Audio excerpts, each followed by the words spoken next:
Superhero movies. Some are good, some are bad, and some, well, let's just say that some got exactly the reaction they deserved. Avengers Endgame was always going to be a tough act to follow. Even so, the MCU still managed to close out Phase 3 with a pretty decent victory lap in Spider-Man Far From Home, leaving many hopeful for the franchise's future. Black Widow, the first movie of the MCU's Phase 4, wasn't amazing, but it was also far from bad. After that, the excellent Shang-Chi and the Legend of the Ten Rings seemed to set the stage nicely for the third film in the multiverse saga's phase, one that was to introduce the first new superhero team of the post-Endgame era. As it turned out, Eternals became the first MCU movie in history to get a rotten score on Rotten Tomatoes. Today, it's still one of just 3 to earn that unfortunate distinction. Even the so-called worst MCU movies up to that point, like Thor: The Dark World and The Incredible Hulk, got scores comfortably in fresh territory. And yet, despite the pedigree of Oscar-winning director Chloe Zhao and a cast of genuine greats, something just didn't work out with Eternals. Nowadays, the powers that be are apparently so eager to hide the shame of this movie that not one member of the titular team has shown up since. Spider-Man 3 was a sequel that launched 1,000 Dancing Peter memes. Yes, this is a film that exposed Peter Parker's dark side, a persona so vile and degenerate that he ends up spending his free time at a jazz club. Now dig on this.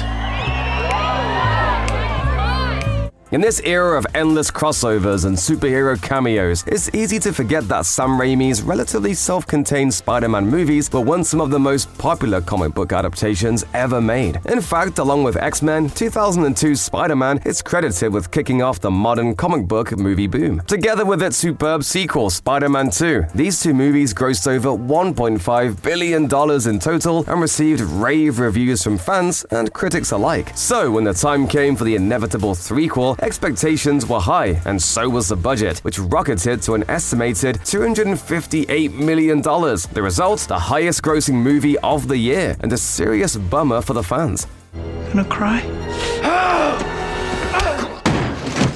In 2014, Marvel Studios released a colorful movie about a zany ensemble of morally ambiguous B-list rogues coming together for the greater good. Then, 2 years later, DC Films did the exact same thing. So that's it?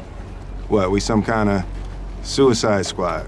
Of course, mimicry is the sincerest form of flattery in the world of comic books, and this shameless attempt to replicate the success of Guardians of the Galaxy wouldn't have been so bad if it had actually been any good, but it wasn't. The characters aren't fun to watch, the script is atrocious, there's a new needle drop every 15 seconds, and the villain might well be one of the worst in the history of comic book movies. Still, we can be thankful for one thing. Suicide Squad was so prodigiously terrible that it forced DC to make a good version 5 years later.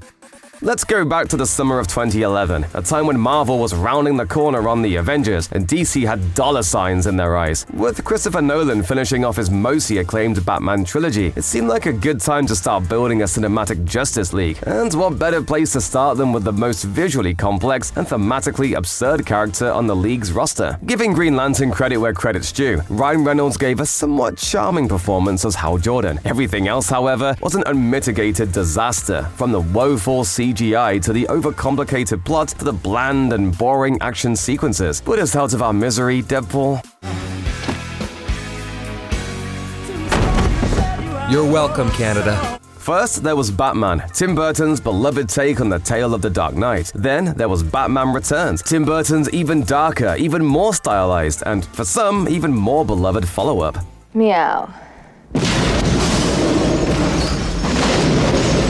After that, there was Batman Forever, Joel Schumacher's less dark, more stylized, and much less beloved Batman threequel. And then finally, there was Batman and Robin, which kinda just speaks for itself. Tonight's forecast.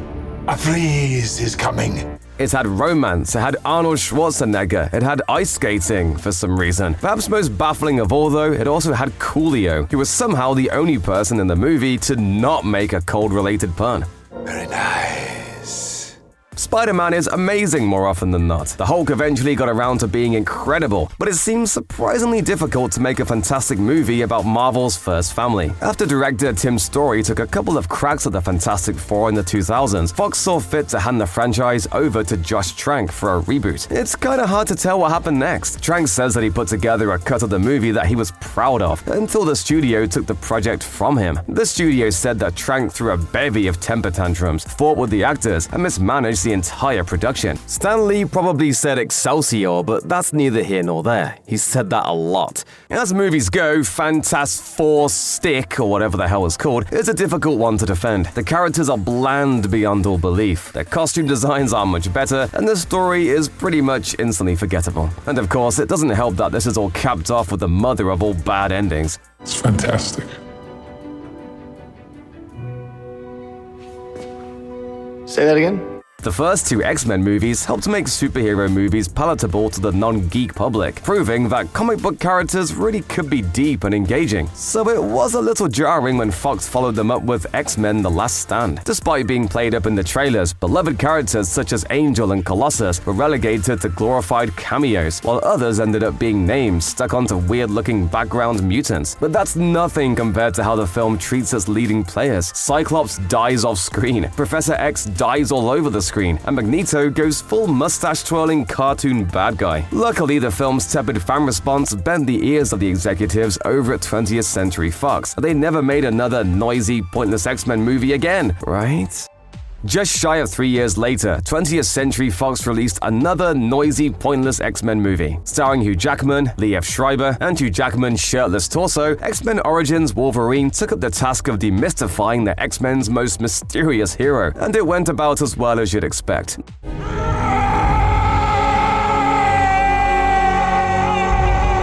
There's not a lot that can be said about X-Men Origins Wolverine that hasn't been said already, but we might as well sum up the misfires. For one thing, the decades-long wait for a big-screen Gambit turned out to be a huge disappointment. For another, there's the visual effects, which are somehow less impressive than they had been in the X-Men movies that had come out a decade earlier. And then there's the movie's take on Deadpool, which, well, that's not really something we talk about anymore.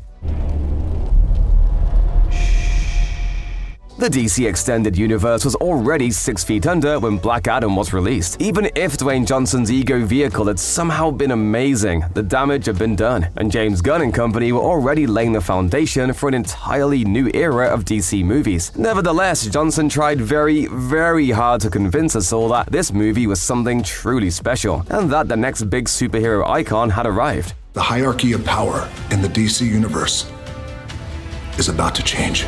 Johnson obviously has both the charm and the action chops to play a superhero, and he makes a perfectly fine Black Adam. But evidence of the film's many years spent in development hell are all over the finished product, leaving it as a barely coherent mess. Even the special effects were wildly uneven and bordered on amateurish in spots, although in fairness, they could have been worse. Can we please just take a minute? Sorry, dude. Yeah, but bro, of course. And so the DCEU limped on towards its doom. Black Adam, meanwhile, is now best remembered as proof that the world of comic book movies is anything but infallible, and that spandex doesn't automatically equal success.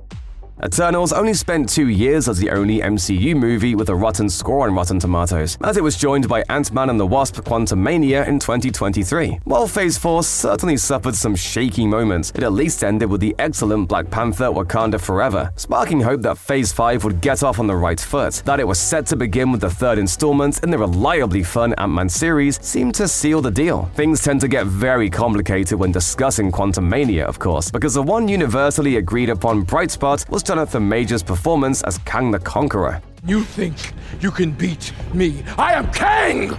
But when allegations of abuse came out against Majors, Marvel dropped him, along with all future plans for his character. That makes Quantumania not only one of the worst MCU movies, but perhaps the most non-essential, given that it's built entirely around setting up a villain that was subsequently scrapped. It certainly doesn't help that the rest of the movie is an understuffed mess, one that somehow forgets to let Paul Rudd be funny.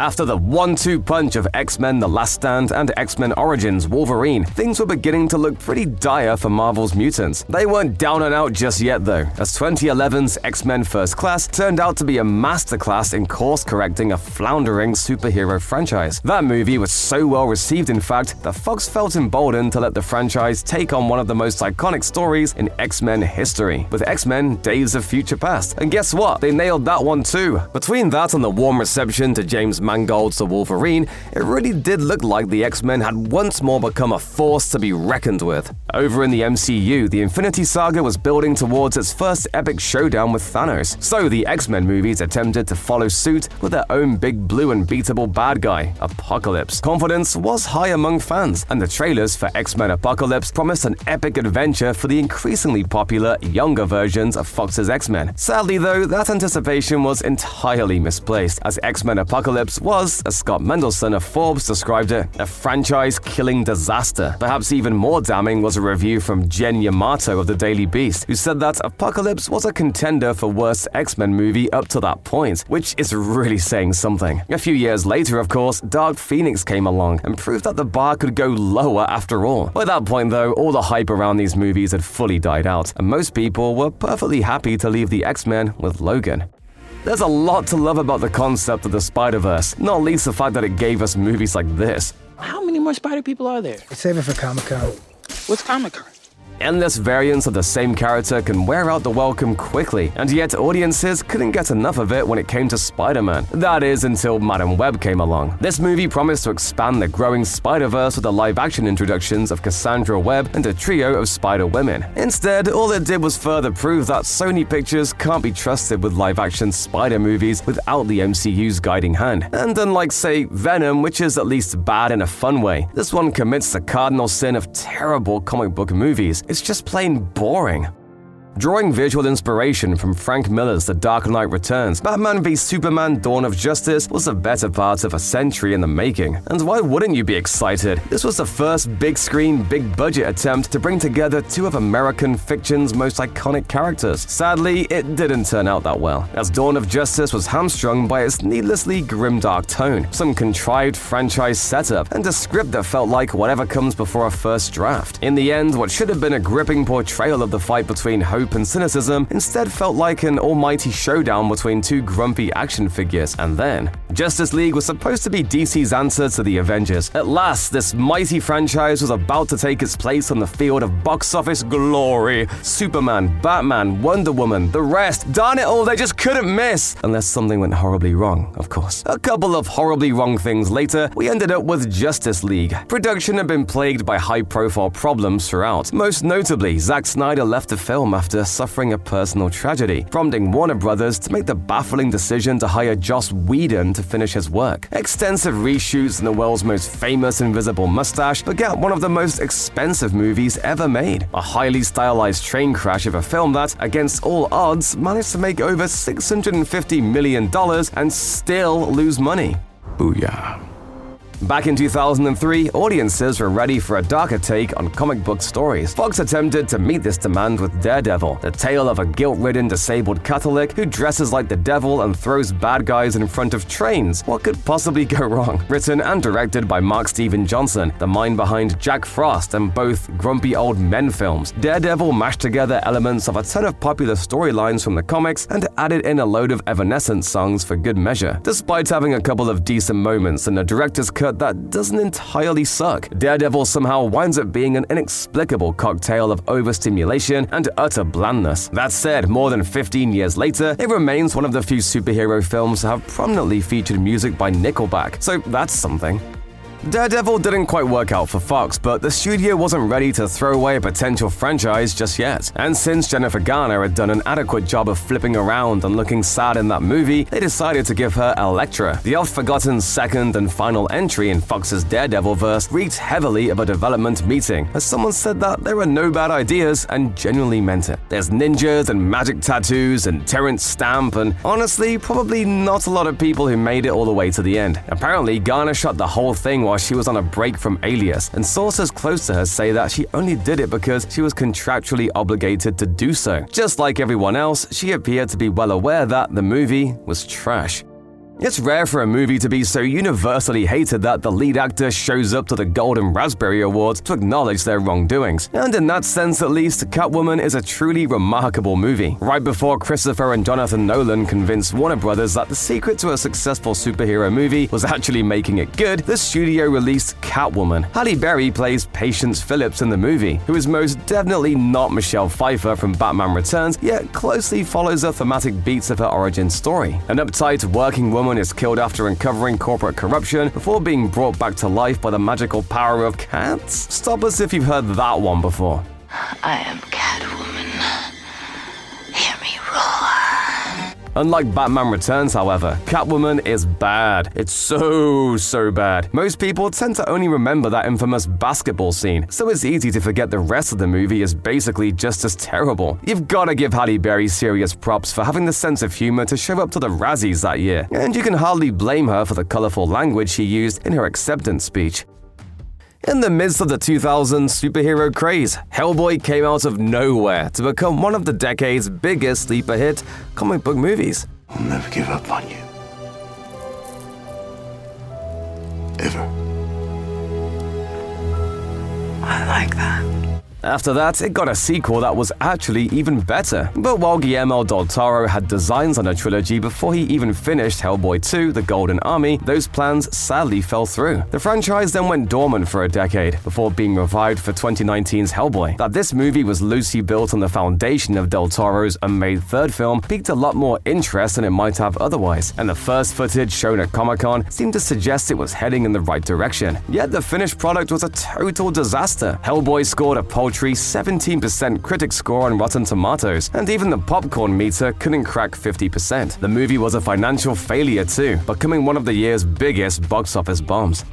Early on in the MCU, it became apparent that things were going to stay pretty family-friendly. At the same time, DC's movie adaptations were allowed to get a little more edgy, a little more wild, and a little more sexy. And with that in mind, 2010's Jonah Hex promised to be something of an antidote to the more sanitized movies over at Marvel. The two lead characters were a Confederate bounty hunter and his sex worker girlfriend, and the movie came courtesy of the screenwriting team behind the gleefully outrageous cult hit Crank. So far, so gritty. Before long, though, a few red flags began to be raised around the film's release. During one promotional interview, for example, star Josh Brolin told MTV, "When I first read it, I thought, oh my god, it's awful. And then I had a moment a week later and I thought, why is it awful? Maybe the thing to do is to do the most awful movie I can find." Not only that, but that much vaunted screenwriting team, who are also due to direct, left the project due to creative differences. With all this in mind, maybe it's no surprise that Jonah Hex turned out so badly. The AV Club gave the movie an F rating, while Rolling Stone ranked it even lower than The Last Airbender in its list of the worst movies of 2010. At the box office, it just barely cracked $10 million, and as for Mr. Brolin, his opinion on the movie hasn't changed much. In 2024, he told GQ, "I won't ever stop shitting on Jonah Hex because it was a shitty movie." Had The Spirit came out back in the 1970s like it was originally supposed to, it would have found an audience that still felt some nostalgia for the comics on which it's based. Instead, the movie spent literally decades failing to get off the ground, with a number of promising false starts inevitably going nowhere for one reason or another. Eventually, it was announced that The Spirit movie was finally getting made, written, and directed by Frank Miller, and made in a similar visual style to Sin City. Obviously, those people who did love those comic books were pretty excited about this. As it turned out though, that bold visual style was just about all the movie had going for it, as the Rotten Tomatoes critical consensus laments under its 14% rating. Though its visuals are unique, the plot is almost incomprehensible, the dialogue is ludicrously mannered, and the characters are unmemorable. These days, we take for granted the fact that a new superhero movie comes out pretty much every week, but that wasn't always the case. I am Kara of Argo City, daughter of Allura and Zor-El. And I don't scare easily. And it was a pretty big deal when, in 1984, Supergirl was released not only as a spin-off to the Superman movies, but one that specifically took place between Superman 3 and Superman 4, The Quest for Peace. The movie even shared a star with the Christopher Reeve movies, Jimmy Olsen, played by Superman franchise stalwart Mark McClure. As we now know, the main Superman series was already on a steep decline in quality by this point. Superman 2 was the last of the Reeve movies to be universally beloved. Superman 3 was bad, and The Quest for Peace was even worse. Supergirl didn't fare much better. In fact, it accomplished the seemingly impossible feat of reviewing even worse than Superman 4. Roger Ebert was among the many critics who lambasted the film for its poor visual effects and ropey performances. In his review, he wrote, "Why even go to the trouble of making a movie that feels like it's laughing at itself?" It's hard to imagine in hindsight, but there was once a time when studios seemed convinced that semi-obscure indie comic book characters were a better draw than the ones everybody knew, as filmmakers like Tim Burton and Kevin Smith struggled to get a new Superman movie off the ground. Pictures like Judge Dredd, The Mask, and The Phantom came out with astonishing regularity, and without a doubt, Spawn was the one to beat in 1997. The movie featured an iconic 90s anti-hero, and all the grisly action you could ever want. All it had to do was, be good. Well, you can probably guess what happened next. Spawn was poorly received on release. Its pioneering use of CGI looked corny, the writing was abysmal, there's a shocking amount of fart humor, and even worse, the film was PG-13. A planned sequel was put on the back burner before being left there for good, although a Jamie Foxx-led reboot is supposedly in the works, which is testament either to the power of comic book movies or to the obstinance of studio executives. In the late 90s, the world came down with a bad case of Shaq fever after his starring turn in Kazam. It could be that studios thought a superhero movie was the natural next step for basketball's biggest film star, or maybe they just wanted to cash in on a trend. Either way, we ended up getting Steel as a result. Here's the really weird thing. On paper, the plot of this movie bears striking similarities to a far more famous superhero movie. I am Iron Man. It's about a weapons designer who, after a fateful accident involving his own creations, builds a suit of power armor to take down the man he used to work with. It's hard to say what made the two movies so contrasting in quality though, besides $100 million, a decade of progress in the development of CGI and the casting of actual actors, that is. The premise behind the original The League of Extraordinary Gentlemen comics was pretty clever, building a superhero team out of classic public domain characters. This approach made the comic's lead characters instantly recognizable, but without the need to get permission for their use. It was an equally exciting prospect for the big screen, a superhero movie starring characters like Alan Quatermain, Tom Sawyer, Moriarty, and Dr. Jekyll? Who wouldn't love that? In 2003, when The League of Extraordinary Gentlemen hit theaters, the superhero movie genre was riding high, and it seems like all the stars were aligning for another great entry in the genre. Instead, we got a film so bad that it made Sean Connery quit acting. Comic creators Alan Moore and Kevin O'Neill bashed the movie too. And while Moore tends to bash basically every movie based on his work, that doesn't mean he's always off base. He certainly wasn't in this case.